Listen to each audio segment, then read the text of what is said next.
ऐसा आइन हमें पढ़ाने की जरूरत नहीं है, हम भी आइन पढ़े हुए हैं। हम यहाँ सारे जाहिल नहीं बैठे हुए गामे माजे, 40-40, 50-50 साल की स्टैंडिंग है, हम सब ने पढ़ा हुआ है। हमें आइन की दस्तक पूरी सुनाई देती है।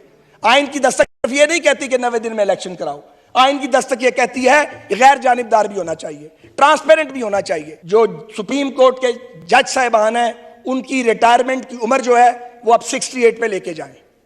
मुझे भी राब्ता किया गया था, तो मरियम नवाज साहब ठीक कह रही थी। मैं इससे आगे नहीं जाऊंगा बात। हम अब भी ना फसाद चाहते हैं, ना खुल्फशार चाहते हैं, ना इंतशार चाहते हैं, लेकिन हमारी डिमांड क्या है, और बड़ी जायज डिमांड है। हम किसी एक की बात नहीं करते, हम कहते हैं आप फुल कोर्ट को बिठाइए, उन 2 मुअज़्ज़िज़ जज साहिबान को जिन्होंने रिक्यूज किया खुद, उनके अलावा, और ये सारी चीजें उनके आगे रख दें। बशुमाल 25 अरकान सूबाई असेंबली की डिस्क्वालिफिकेशन का फैसला, गिनती वहां से शुरू होनी चाहिए जहां बिगाड़ पैदा किया गया है। ये आप बीच में से नहीं उठा सकते इसको।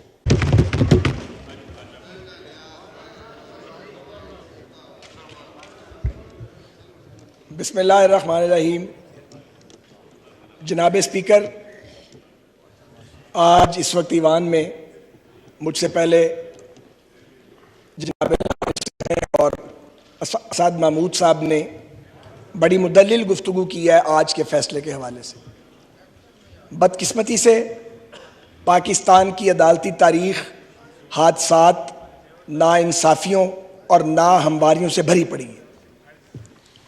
इस मुल्क में भुट्टो मरहूम का अदालती कत्ल किया गया, यहीं अदालत के बैक डोर से यूसुफ रज़ा गिलानी साहब को गैर कानूनी और गैर आइनी तौर पर डिस्क्वालीफाई किया गया, और यहीं चंद बरस पहले हमने पानामा बेंच के नाम पर एक तमाशा और एक ड्रामा देखा, और एक ब्लैक लॉ डिक्शनरी का हवाला लेकर मियां नवाज शरीफ साहब को डिस्क्वालीफाई किया गया, क्योंकि इस मुल्क में मकबूल सियासी क़यादत को या मार्शल लॉ के ज़रिए टारगेट किया जाता है या अदालती जबर और नज़रिया ज़रूरत के तहत टारगेट किया जाता है।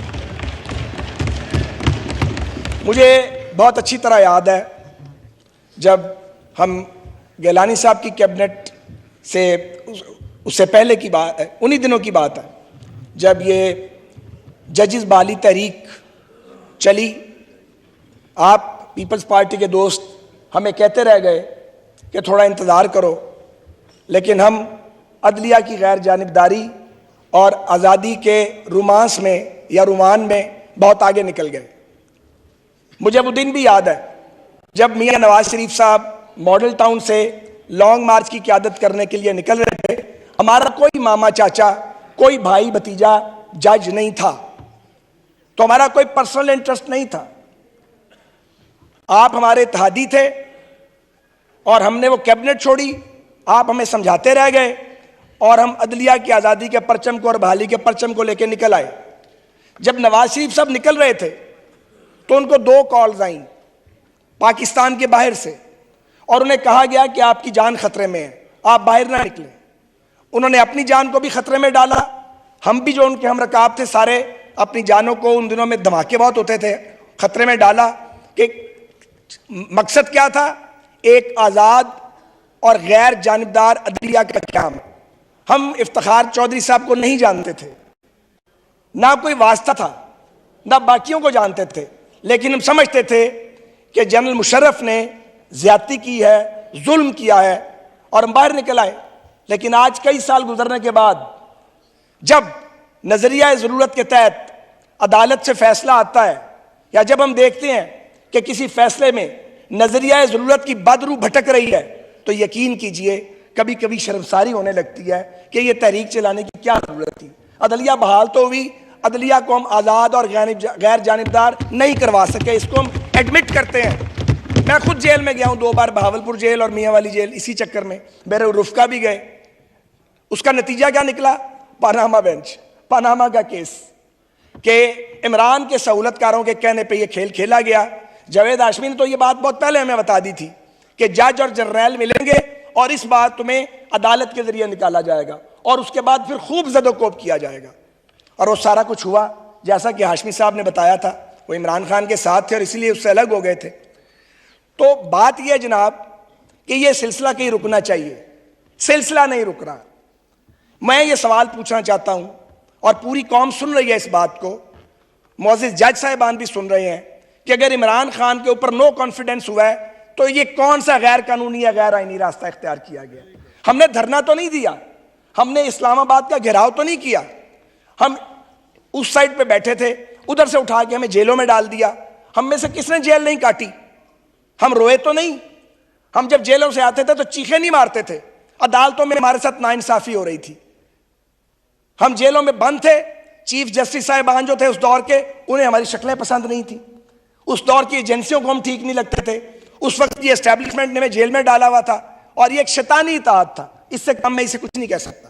एक शैतानी इताअत था, एक मुसल्लस कायम थी, हमने उसको भुगता। और जब हमें मौका मिला तो जो पाकिस्तान के आईन में लिखा हुआ है उसके मुताबिक हमने नो कॉन्फिडेंस मोशन डाली और वो कोई जुर्म नहीं किया। और जब यहां इस्लामाबाद में इमरान खान आ रहा था तो याद कीजिए वो दिन जब ऑनरेबल सुप्रीम कोर्ट से ये फैसला दिया गया कि इसको आने दो और सारी इस्लामाबाद पुलिस को एक तरफ कर दिया गया, सिक्योरिटी सारी लेयर्स तोड़ दी गई, खत्म कर दी गई। फिर क्या हुआ? उन्होंने यहां आग लगाई, हंगामा किया, यहां पे इमलाक को नुकसान पहुंचाया। इमरान खान को तो किसी ने नहीं बुलाया। उस बेंच ने इमरान खान को क्यों नहीं बुलाकर पूछा कि तुमने ये क्या किया, तुमने यहां पे ये खिलवाड़ कैपिटल के साथ क्यों किया? एक न्यूक्लियर स्टेट का कैपिटल है, तुमने इसे तमाशा क्यों बनाया? कोई एक वाकया जनाब। और आज जो फैसला आया है, इस खराबी की बुनियाद मैं बिला खौफे तरदीद ये कहना चाहता हूं, इसकी बुनियाद वो गैर मुनसिफाना, गैर कानूनी और गैर आईनी फैसला है जो पंजाब असेंबली के 25 अरकान को डिस्क्वालीफाई किया गया। वो इस खराबी की बुनियाद है कि तुम्हारे वोट भी नहीं गिने जाएंगे और तुम्हें डिस्क्वालीफाई भी किया जाएगा। गोया जुर्म नहीं किया मगर तुम्हें डिस्क्वालीफाई कर दिया गया। हम चल पड़े पाकिस्तान को डिफॉल्ट से बचाने के लिए, हमने इमरान खान के गुनाहों का छाबा अपने सर पे उठा लिया। हम IMF के उस नामुकम्मल प्रोग्राम को ठीक करने के लिए चल पड़े। ऑब्वियसली कीमत बढ़नी थी और हमें धकेल दिया गया कि जाओ जाके अब महंगाई से इलेक्शन लड़ो। तो नतीजा आपके सामने है। और जब रिव्यू डाला गया, सवाल यह है कि उस रिव्यू को सुना क्यों नहीं गया? आपने रिव्यू को बैक बर्नर में क्यों डाला? यह किस तरह का इंसाफ है? यह आपकी मर्जी का इंसाफ है भाई। जब दिल करे इंसाफ दे देंगे, जब दिल करे तो इंसाफ नहीं देंगे। पाकिस्तान 22 करोड़ गूंगों, बहरों और अंधों का मुल्क तो नहीं है ना जी। और यहां जो लोग बैठे हुए हैं वो तो सारे 13 14 बार जेल काट आए हैं। डिस्क्वालिफिकेशंस का भी कोई खौफ नहीं है किसी को। तो क्या इस मुल्क को इस तरह लेके चलना है? लोग भूख से मर रहे हैं, यहां नए नए खेल खेले जा रहे हैं। यहां एक आदमी को फिर वापस लाने के लिए फैसिलिटेशन की जा रही है। पहले लैब के जरिए पॉलिटिकल इंजीनियरिंग की गई, अदालतों के जरिए की गई, एजेंसियों के जरिए की गई। अब भी वो रास्ता नहीं रुक रहा, वो सिलसिला बंद नहीं हो रहा। तो ये सिलसिला हमें कबूल नहीं है और हम इसमें खामोश नहीं रहेंगे। मैं बड़े एहतराम से कहना चाहता हूं कि यह गलतफहमी दूर कर दी जाए कि कोई सियासी कारकुन, कोई सियासी जमात इस नाइंसाफी पर चुप रहेगी। हम चुप नहीं रहेंगे, हम बात करेंगे, हम सवाल पूछेंगे।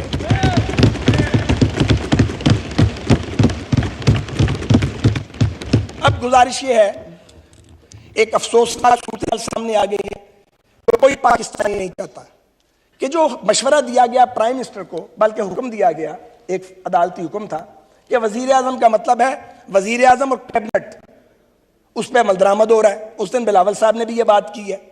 तो क्या सुप्रीम कोर्ट का मतलब चीफ जस्टिस साहब और सुप्रीम कोर्ट के सारे मुअज़्ज़िज़ जज नहीं है? वहां कुछ और निज़ाम है, यहां कोई और। हमारे लिए हुक्म और है, अपने लिए मामला डिफरेंट है। ये नहीं चल सकता इस तरह, ये डबल स्टैंडर्ड्स नहीं चल सकते जनाब। एक ही मायार कायम किया जाएगा। और हम देख रहे हैं कि हमारे मुकदमात में सर्टन कुछ मखसूस लोग हैं, उनको बेंच में बिठा दिया जाता है और बाकियों को नहीं बैठने दिया जाता। मकबूल बाकिर साहब मुझे नहीं जानते, मैं उन्हें नहीं जानता। उनके पास मेरा मुकदमा लग गया, मैं जेल में था, मेरी खुशकिस्मती लग गया, जमानत हो गई 1.5 साल बाद। उसके बाद पाबंदी लगा दी गई, कोई नैब का केस मकबूल बाकिर साहब के पास और मियां खेल साहब के पास नहीं जाएगा क्योंकि वो आजाद जज थे।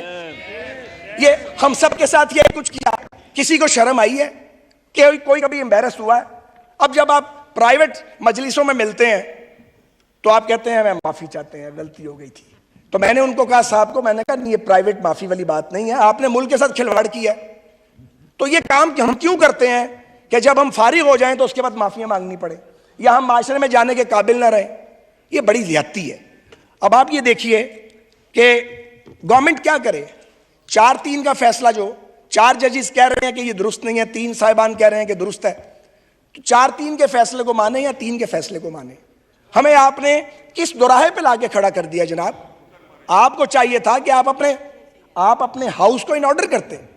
आपका हाउस इन ऑर्डर करना आपका काम है, हमारा काम नहीं है। अब यह कहा जा रहा है कि जी आप पंजाब में इलेक्शन कराएं। मैं इसके सियासी पहलू पे बात करना चाहता हूं। मिस्टर स्पीकर, मुझे पता है रोजे का भी है, अभी 40 मिनट बाकी है, मैं 10-15 मिनट में खत्म करता हूं।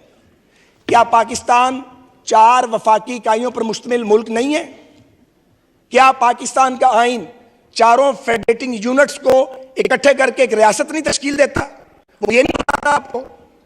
और अगर आप पंजाब में इलेक्शन करवाएं, उजलत बड़ी है पंजाब में इलेक्शन की, बड़ी जल्दी है।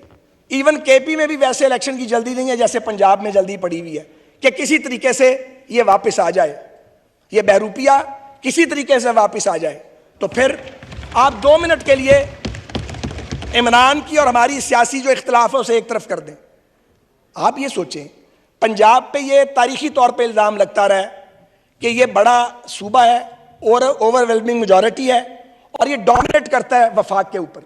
तो आप पंजाब में इलेक्शन करवा दें, आप केपी में इलेक्शन करवा दें, 4 महीने के बाद आप कौमी असम्बली का सिंध और बलूचिस्तान का इलेक्शन कराएं, तो ये कैसे मुमकिन है कि पंजाब और केपी के हुक्मरान इलेक्शन को बिलखसूस इन्फ्लुएंस नहीं करेंगे?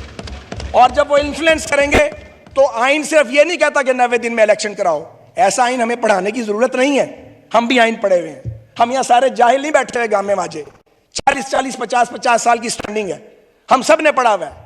हमें आइन की दस्तक पूरी सुनाई देती है। आइन की दस्तक सिर्फ ये नहीं कहती कि 90 दिन में इलेक्शन कराओ, आइन की दस्तक ये कहती है कि गैर जानिबदार भी होना चाहिए, ट्रांसपेरेंट भी होना चाहिए।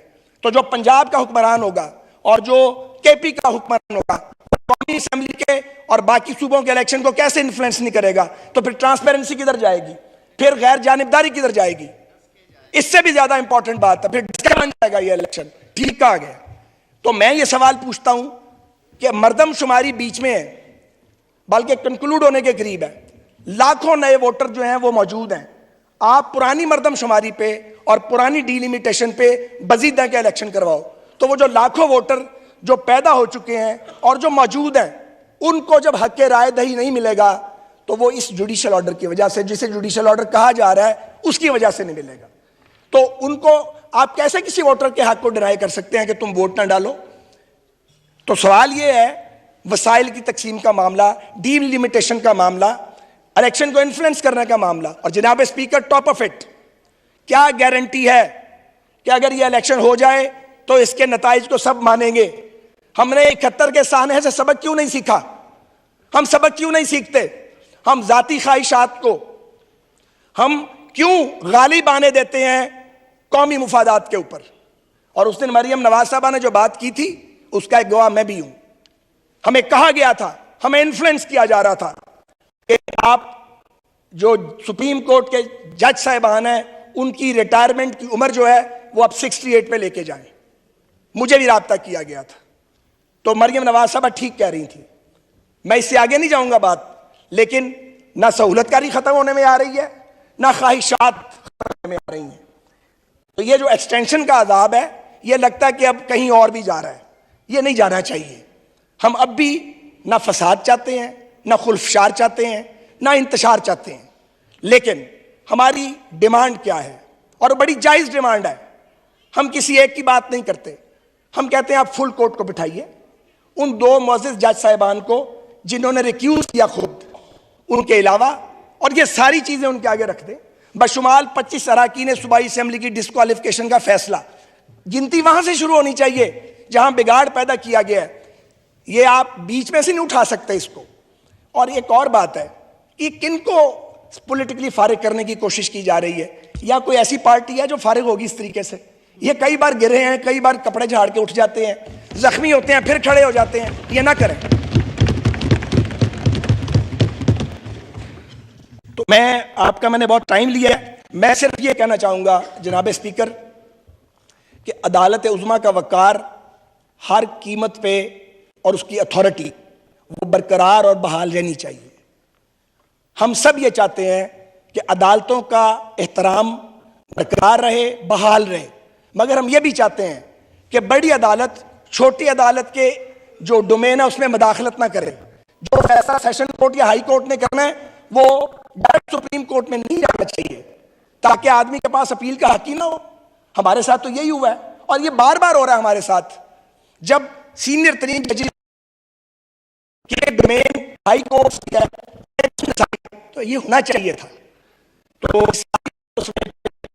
स्पीकर, आज इस मुंतखब ईवान के प्लेटफॉर्म से मैं अपनी जमात की नुमाइंदगी करते हुए यह कहना चाह रहा हूँ और पीडीएम की नुमाइंदगी करते हुए और अपने इत्तेहादियों की कि जनाब अब भी वक्त है इस मामले को बचाया जाए और हम बच सकते हैं इंतशार से, खुलफार से, तसादुम से। हम में से कोई तसादुम नहीं चाहता, हम आगे बढ़ना चाहते हैं, हम इंतखाबात चाहते हैं, लेकिन आज़ादाना, गैर जानिबदाराना। 18 वाला इलेक्शन का रिप्ले नहीं चाहते। हम नहीं चाहते कि हुकूमत, अगर हम ये नहीं चाहते कि अगर हम वफाकी हुकूमत में मौजूद हैं तो हम इलेक्शन को इन्फ्लुएंस करें। जब इलेक्शन इन्फ्लुएंस किए जाते हैं, जब इलेक्शन रिग किए जाते हैं, तो फिर रियासतों के अंदर जो है वो टूट फूट का अमल शुरू हो जाता है। पाकिस्तान में टूट फूट का अमल बहुत हो चुका है। हमने अपने मुल्क को एक रखना है, मजबूत रखना है। हम नफरतों को ख़त्म करना चाहते हैं।